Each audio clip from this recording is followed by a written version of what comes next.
Coming up next is the Pro Wrestling Report Prime Time. We're going to talk about the big matches from TNA Lockdown on pay-per-view this past Sunday. A little bit about the new TNA World Heavyweight Champion Rob Van Dam, the ratings from this past Monday night, and a preview of WWE Extreme Rules on pay-per-view. All that and so much more coming up next on the Pro Wrestling Report Prime Time.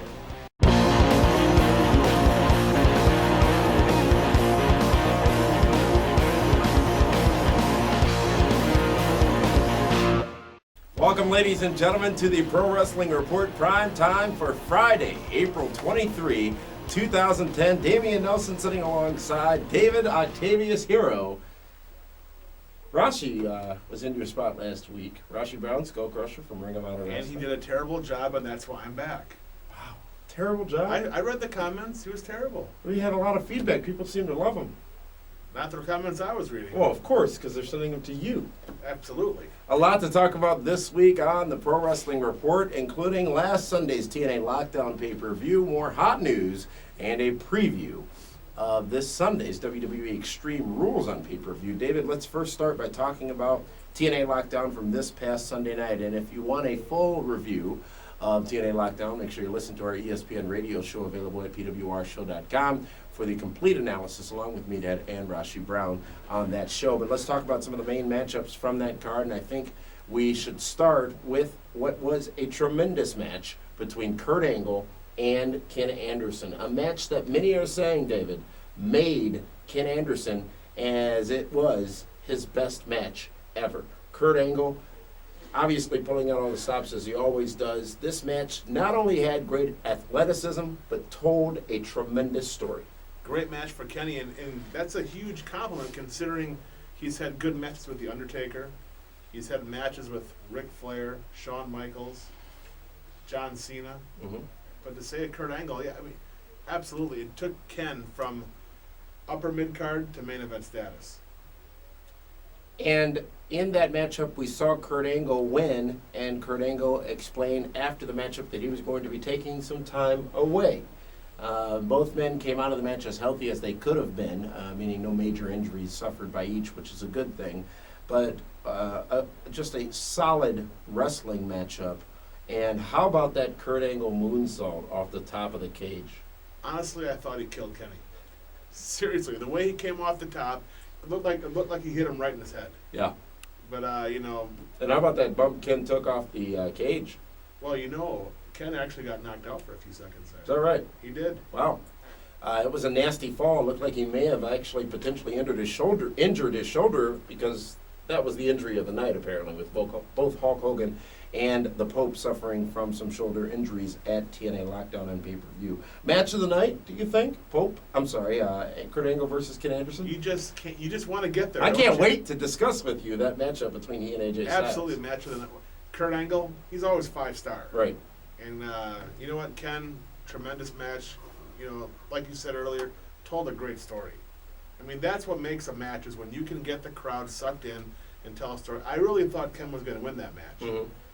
But interesting to see where both guys go after this. Kurt Angle opening up his restaurant right now. That's why he's taking some time off. What's it called? Roofies? No. Something like that? Foodies, yes. Foodies. Here's what was great about that particular matchup. At just about the midpoint of the match, as you said you thought Ken could win, I looked at it and said, not only is this crowd in St. Louis into it strongly, but anybody can win this match. Either man could walk out with a victory, and it would be okay. And I think when you get to that point in a wrestling matchup, it is indeed a good match.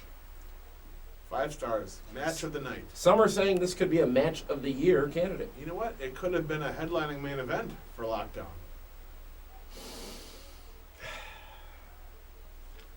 Speaking of headlining main events, the TNA World Heavyweight Championship was on the line Whoa! as AJ Styles defended his title against the Pope, D'Angelo Dinero. Main event. I thought it was. I'm sorry.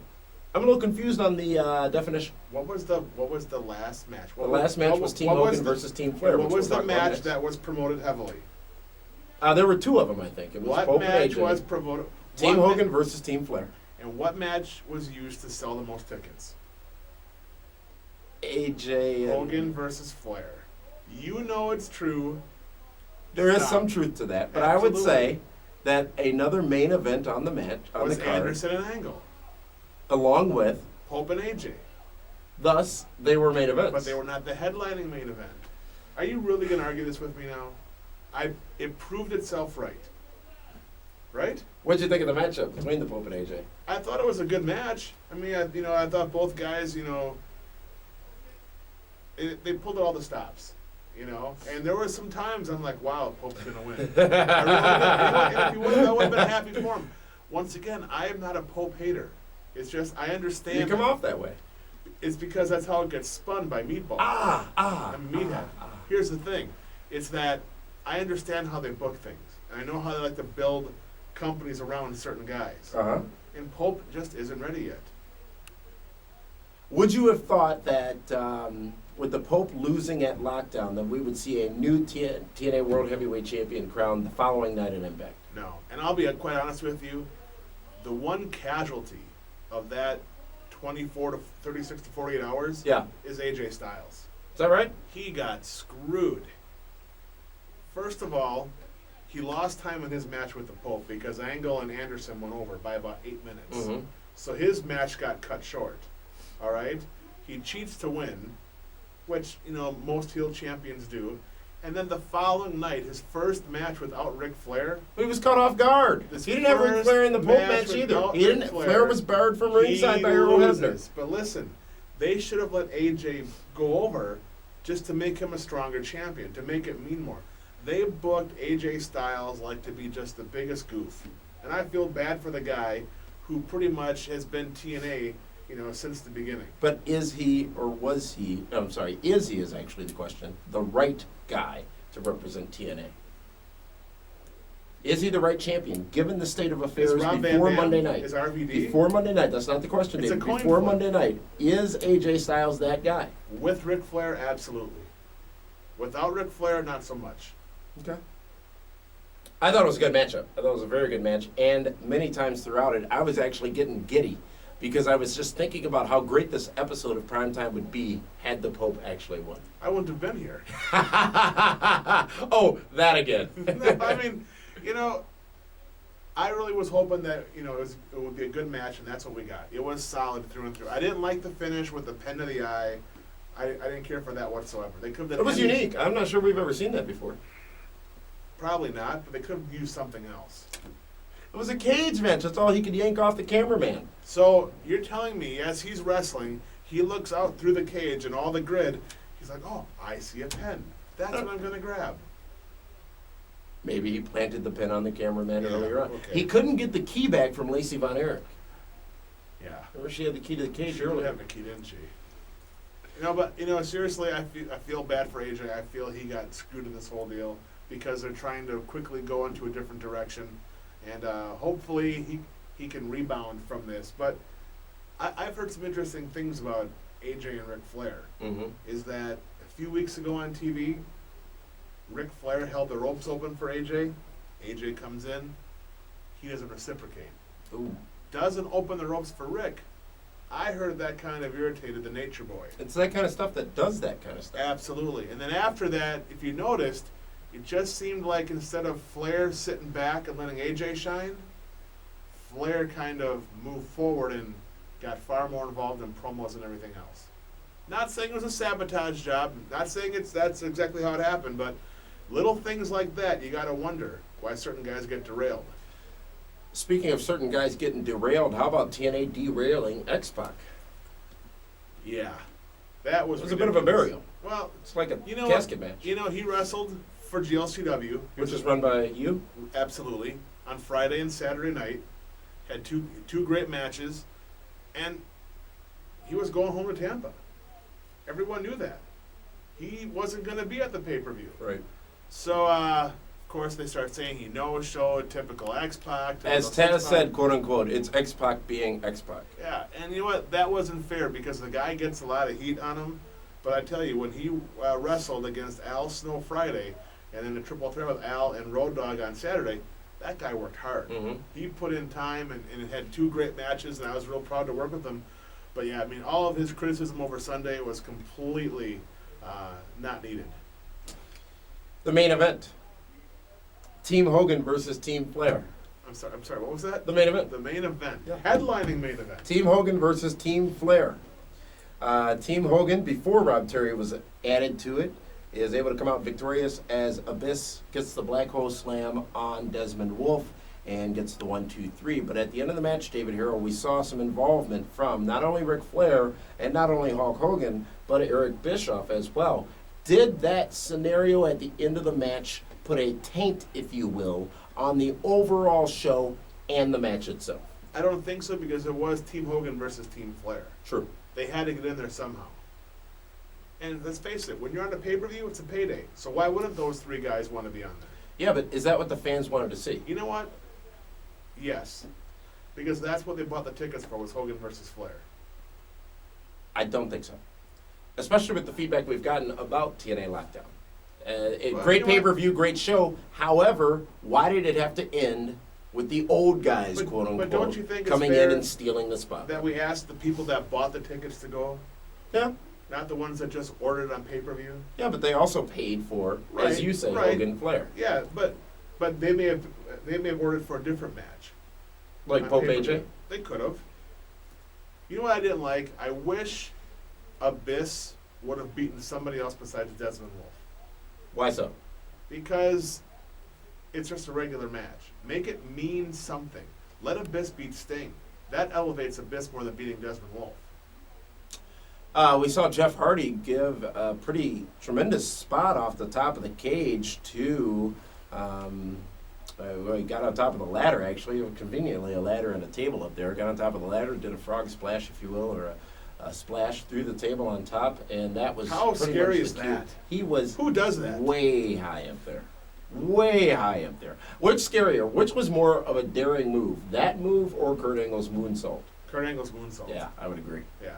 Or AJ's dive off the top rope, off the top of the cage as well when nobody was home. Now see, that right there is another problem with the whole Lockdown pay-per-view. What's that? 3 guys, Three. the last 3 matches, they all do a big spot off the top of the cage. Well, it was an all-cage pay-per-view, which I think is more the reason people order it and go to it than any of the matches advertised for it. I don't think they wanted Kurt Angle going to the top of the cage. I would tend to agree. You know, he's your franchise, and I'm with his. Is he now, though? Is he still? I think he still is. He had a great match, got a great ovation. He looked better than he's ever looked in the past 6-7 months. Mm-hmm. Overall, your thoughts on Lockdown? Their best pay-per-view to date.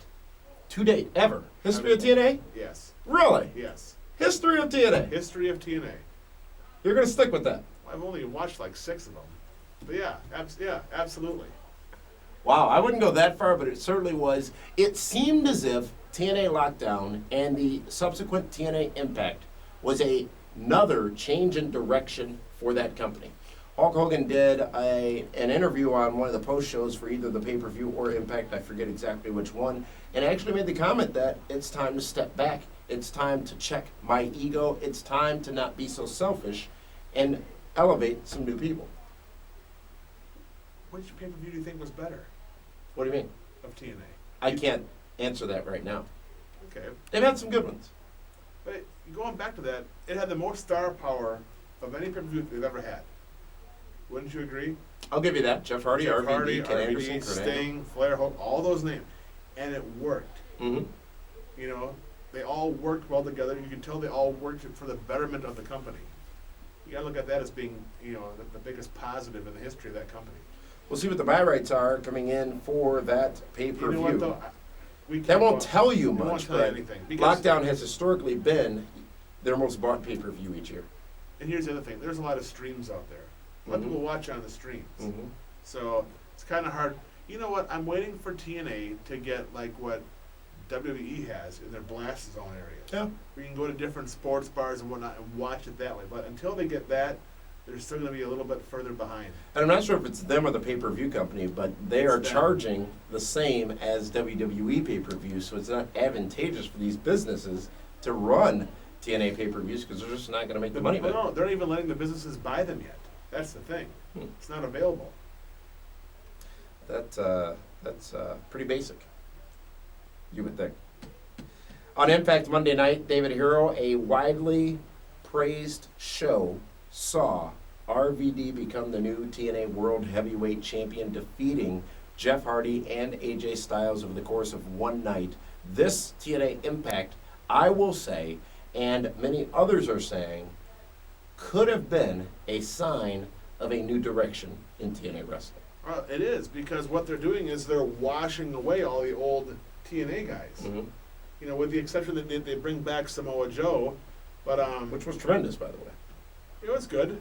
We'll see how how it works out for them. I mean, did the crowd really go nuts for Joe? Yeah, absolutely, they You think did. so? Yeah, they did. I'll have to watch that again. I think they built it. I think they overbuilt it and then delivered Joe. Not that Joe was a disappointment, You know, but overbuilt right. it. They were waiting for somebody else new to have signed with TNA and come in, and then it was Joe. So I think they managed the expectation, whereas it was a bigger surprise that it was Joe coming down, and I think that was part of the See, reaction. because he was kidnapped, like a month or so ago? You're not supposed to remember that, David. It doesn't matter. So that's why Joe was the last person we would have thought of. Right. I mean, I'm sure people were thinking, oh, who is it going to be? Is it going to be Goldberg? Someone like that. Eric Bischoff promising a big surprise for Impact, and Right. everyone talking it up. But overall, again, an excellent edition of TNA television, probably as good as their effort, if not better, on January 4th. I was nervous because when I heard about who was not going to be on Yep. Impact, no Kurt Angle, no Ken Anderson, no Wolfpack, No Pope? no Pope. Forgot about him. It's like, wow. Raw is like crippled right now Mhm. because all their talent can't be there. Now is the time to strike and get that audience. Right. I'm like, there's no way they're going to do it. And you know what? They pulled it off. They They did a absolutely good did. job. But here's how they did it, though. We talked about this a few weeks ago. You got to use Jeff Hardy and Rob Van Dam. Yep. And they did. They used them Perfectly. absolutely. I mean, everything clicked. Because when 8 o'clock comes around here, when Raw's about to go on the air, well, now it's Jeff Hardy and Rob Van Dam. Right. You really have to think about whether or not you're turning that channel. Yeah, it's like, okay, the two most popular wrestlers for the demographic they're going after. Mm-hmm. And yeah, they did a great job. You know, here's one thing, and there's been a lot of controversy as of late for some comments that Eric Bischoff has made and some comments that have been rampant throughout the industry for a very long time, which is that, and Al Snow said it on this very program, there is such a small fraction of internet wrestling fans that you can't pander to them and you can't really put a lot of weight behind what they're saying. I wonder, though, because you saw TNA get a substantial increase to the tune of about 20% in its ratings over prior week this past Monday night. And you saw WWE take a beating in its ratings. Just over a 3 is what it got on Monday night. Mainstream wrestling fans probably did not know about the fact that Raw would not be Raw Monday night. So, mainstream wrestling fans also probably didn't know that TNA was going to be doing this big surprise that Eric Bischoff had promised on Twitter and on Facebook. So the question is, does the internet wrestling community have more weight than potentially people are giving it? No, they still don't. Think about it. How many people follow Eric Bischoff on Twitter? I don't know. 50,000, 100,000? Mm-hmm. That's not enough to move a number. But let me ask you this. Television ratings are comprised of a sampling of households across the country. Is the internet wrestling community not a sampling of wrestling fans across the world? Yeah, they are, but I don't think... They're more vocal, more outspoken, and potentially more knowledgeable, but are they not just a sample of every other wrestling fan? Sure. So then that sample potentially should get more weight from the wrestling companies. No. Because you can't... Who knows what the age group is that's following? Mm-hmm. Is it 16-year-olds? Mostly males 18-34. That we know. I mean, Yeah. but, you got to wonder. That was one of the big demo spikes on Impact this past Monday night. Well, yeah, I guess they wanted to see RVD and Jeff Hardy. You know what happened? I don't even know why I didn't think of this till now. The reason everyone tuned into Impact this past Monday night, Was they to saw see that if I rating. was right. No, was to see the Pope as the new champion. Yeah. I think so. You know, I will say this, though, back to TNA Lockdown, the Pope did not get as favorable a reaction as I would have expected him to. You know from the why? fans. How do they follow the match with Angle and Anderson? Yeah, good point. Two huge spots. So that had been switched up? Did that match, maybe the Knockouts match? Oh, so are you saying that the Pope should have been knocked down another match? No, I'm saying should it have been switched up and maybe switch out the knockouts match between Angle Anderson and Pope AJ? Or did they want to just carry it all home and continue to go up? They just had to keep going up. Okay. Speaking of growing up, as we talk about ratings from this past Monday night, TNA Impact for the first time since they came into the Monday Night Wars, ended the show with a stronger rating than they started the show. And the reason that's important is because over the course of the last several months, Impact has started strong, maybe dipped a little higher, gone up, down, but at the end of the show, it's always ended with less viewers than it started. A tide has turned this past week with no overrun. It ended with more viewers than it started. WWE Raw at a distinct disadvantage this Monday night. If you don't know, obviously the WWE Raw stars were trapped in Ireland due to the volcano situation in Iceland and were not able to get back. So it was basically SmackDown stars on Raw with McGruber hosting. I think WWE failed in this regard because they should have just aired SmackDown. And then did Raw Friday night. I think it would have been more substantial, more important than just saying SmackDown invades Raw, which is what they did starting Monday at WWE. It really showed how they have not truly developed the stars on SmackDown to mean as much as the stars on Raw. Because they just looked out of place. Aside from an Undertaker, an Edge, a Chris Jericho.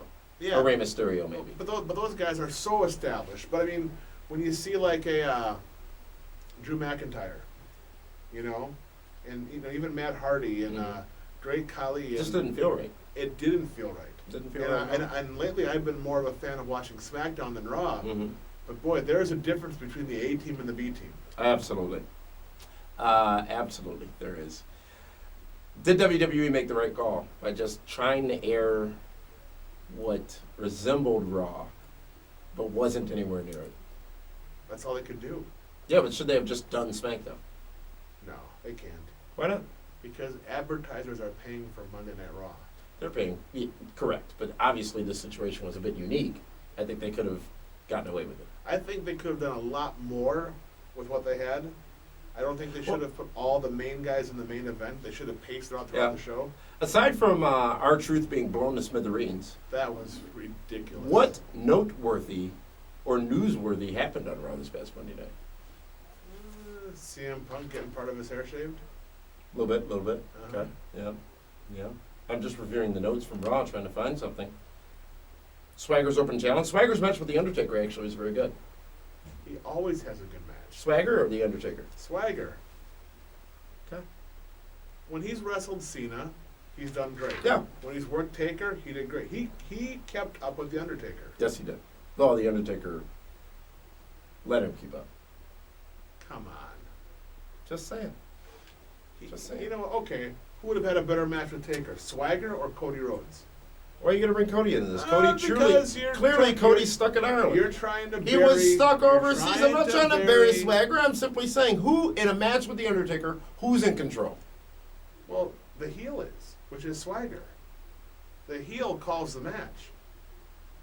Do you really think Swagger was calling the match this past Monday night? I'm sure it was 50-50. There are reports out there that Jim Ross has had conversations with TNA Wrestling, David Hero. Oh, it's true. That's damn true. Apparently a meeting between he and Dixie Carter occurred in Texas recently. JR obviously reviewing his options as his latest contract extension with WWE is set to expire in just 7 days, April 30th. And he's looking to see what he's going to do.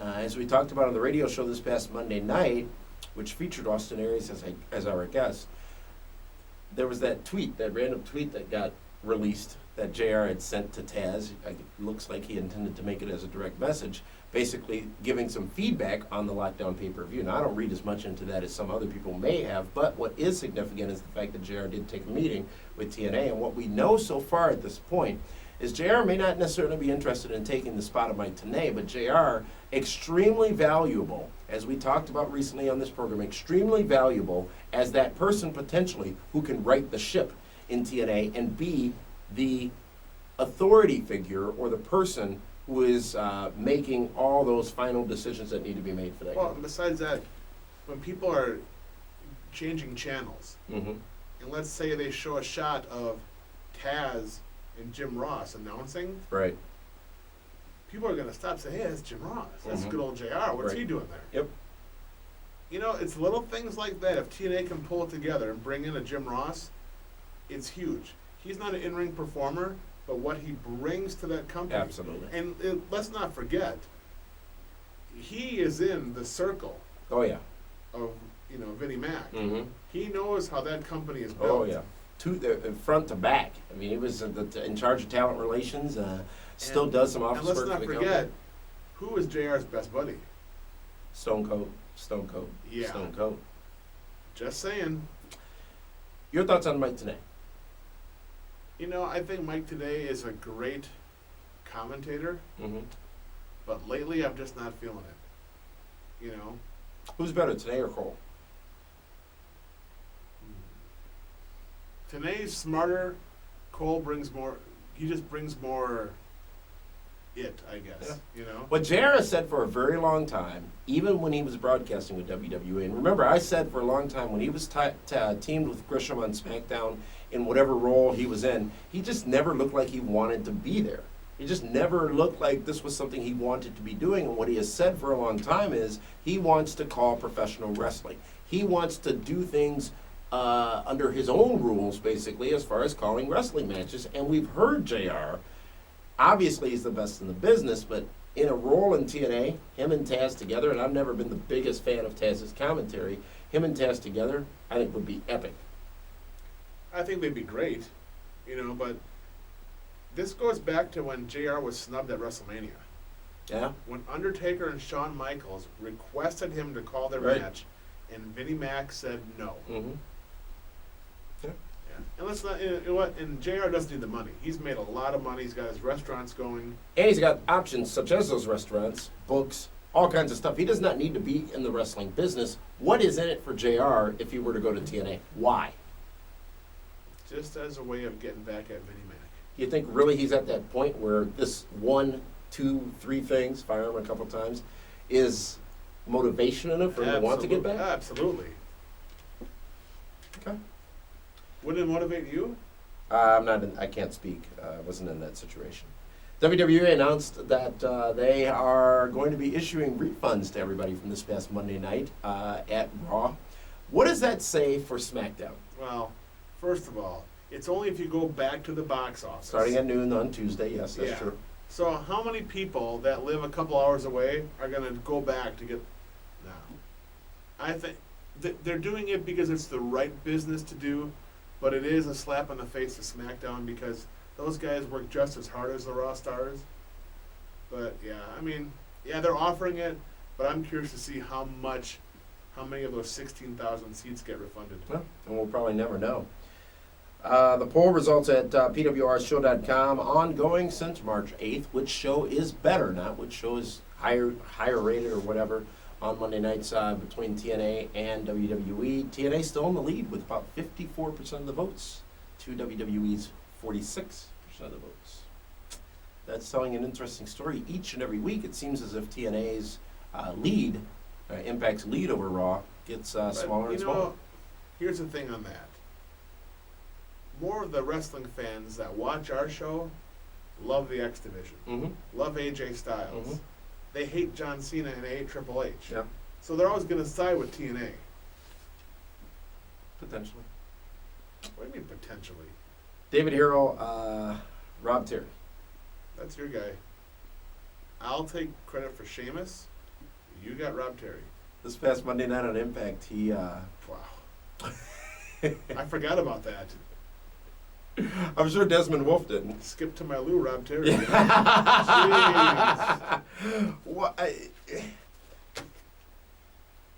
Rob Terry's got a good look. Got a great Shockmaster. look. That's who I thought of when I saw Rob Terry. Trip over Sting. Could impress Desmond Wolfe. I'm like, wow, where's the Stormtrooper mask? He's got a good look. He's got a great look. Clearly, he is... Our Ultimate Warrior had a good look. He did. And he got very big in the wrestling business, didn't he? Oh, yeah? 6 months from now, Rob Terry. Same spot. Same spot. Those guys are not going to put him over. They'll expose him. There's no way guys like AJ and Kaz and Samoa Joe and Pope and Ken Anderson and them, they'll all do good business, but they're not going to let that guy jump them when he has no talent. All right. Well, we're going to leave our viewers in Milwaukee right now watching us on Time Warner Cable, but the show will continue for everyone watching us at pwrshow.com as we now talk about this Sunday's WWE Extreme Rules on pay-per-view. David Hero, this pay-per-view, all matches got a little something special going for them. And let's run down the card as we know it right now. The first of which is a match that you'll learn about on SmackDown tonight. So this is indeed a bit of a spoiler. So if you do not want to know, give us the next 30 seconds on mute. JTG versus Shad, the former members of Primetime, will go one-on-one in a strap match. David Hero. Yeah. Really? A strap match? That's what they say. Terrible. I'll go with Shad. Who's the bigger star of the two? They're about the same. Really? Well, Shad's bigger physically. Yeah. But JTG's a great talent. He's great in the ring. But can you see him beating Shad in a strap match? Wouldn't make any sense. Who's gotten more mic time? Shad. There you go. That's your winner. The women's championship will be on the line as Beth Phoenix takes on Michelle McCool. No gimmick announced for this match at this point. Beth Phoenix needs to go over. She needs something to kickstart her SmackDown career. It's been rather uneventful. Right. And it's just not believable that Michelle McCool could beat the Glamazon. Right. I would agree. CM Punk's hair is going to be on the line as he takes on Rey Mysterio. This one's been going on for a long time. Who do you see coming out on top in that matchup on Sunday? What would Rey lose if he loses? I don't believe he loses anything. So Rey loses. You would think it'd be his mask. So Rey loses nothing if he loses. Well, remember last month, if he lost, he had to join the Straight Edge Society. Yeah. And that, of course, didn't pan out. So now I guess CM Punk has to pony up. Well, then I can see Rey losing again because if he has nothing to lose, I just can't see Punk wanting to shave his head. Yeah. Even though he has grown his beard out more and his hair's a lot longer, maybe this one's a coin flip. But I'm gonna go with Punk. He needs it more than Rey does right now. Triple H versus Sheamus. It's going to be a street fight.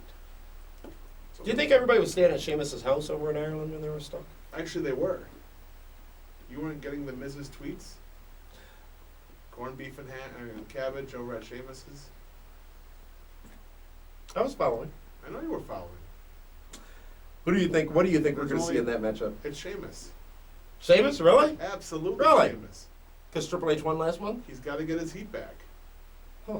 They're gonna milk this out SummerSlam? until SummerSlam. Yeah, makes sense. Would that be a headlining match, a main event match, or what? It depends if one of them's the champion or not. No, that would not be a headlining main event. All right. Edge versus Jericho in a cage. Bit of a rematch from WrestleMania. I'll give it to Edge Why? because there's nothing on the line. The baby There's no reason, really. Who cares? Right. Because here's Um, why. Then they can go with Edge chasing after Swagger. The Wagger, who will be defending his world championship against Randy Orton in a Extreme Rules match. I like Swagger to win. See, Orton won't lose anything, well, right? no. Here's the thing: in a match like a street fight with Triple H, a match like like Extreme Rules, you can use so many different things to beat the guy. Where even if they lose, it doesn't make that because what was that the one time when Mick Foley beat The Rock with the what was that thing? The forklift. Mm-hmm. There's just ways to do it. Yeah. And that's how they can protect Randy Orton and Triple H by letting the young guys go over on a pay-per-view that's not one of their best Right. buys. And it's also similar to the situation where Sheamus beat John Cena in the tables match back at, I believe it was TLC. Oh, is that when he won the world? Yes, he won the world That's, title. I forgot The about. WWE I forgot title. about that match. Yeah, I know you didn't. Mhm. The main event and the headlining match, it is for the WWE Championship. John Cena taking on Batista, who was absent this past Monday night on Raw, by the way, in a last man standing match. John Cena. There's a little bit of heat there right now with Triple H and Batista. Batista spending no time in New Orleans, as Triple H is spending a lot of time in New Orleans filming the all latest over a movie. WWE film. It's all about a movie. Batista wants to go on and do different things. I don't know if this is the last match for Batista. They could have another one next month. But yeah, John Cena definitely. If you're Batista, though, and if you've been as vocal as he has been about wanting to expand his horizons, wouldn't WWE be smart by doing what they have done, which is not putting him in that film role? What do they have to serve from it? Because Batista he's got a great look. Yeah, you know? absolutely. And I think people are more apt to watch a Batista movie than a Triple H movie. Did you see Blade Trinity? No, I did not. Triple H was in that. Was it? See it? I didn't see it. It wasn't a WWE film. Well, but it was a good movie. You got to check it out. I will. That is WWE Extreme Rules. No tag team match. Yeah, pay-per-view. really? Don't know why. Now they may add that. They could. Which they should. Maybe they could have done something this past Monday night with Art Dynasty or whoever. That is Extreme Rules. We'll have a full wrap-up and a complete review of Extreme Rules, along with live coverage at pwrshow.com. That wrap-up will be on our radio show next week, which is on a special night and time again. Wednesday night, 8 o'clock p.m. Central Standard Time, 9 Eastern. The Pro Wrestling Report on 540 ESPN, voted the #1 broadcast professional wrestling radio show in the world. That is going to be streaming live as well at pwrshow.com. Streaming live at pwrshow.com. And who's our guest? Scheduled to appear next Wednesday night, our guest is none other than Val Venus, Sean Morley. That's his real name. That should be interesting. Should be fun. We've never had Val on. No, we have not. Last time we were on a Wednesday, we had Rowdy Piper on, and what was one of the most entertaining segments we've ever had on the show. And let's see if Mr. Venus can top that this Wednesday night. It's going to be tough. Roddy's got some stories. Oh, yeah. Hey, Alf Snow called, wants to know why he hasn't been invited back on again. Well, he guest hosted. He spent an hour on the program. Well, he was a little He's got an open door. He was upset. He's busy now, working down the TNA. He was on TNA. He had a little cameo Monday He did, night. he did. And they're clapping.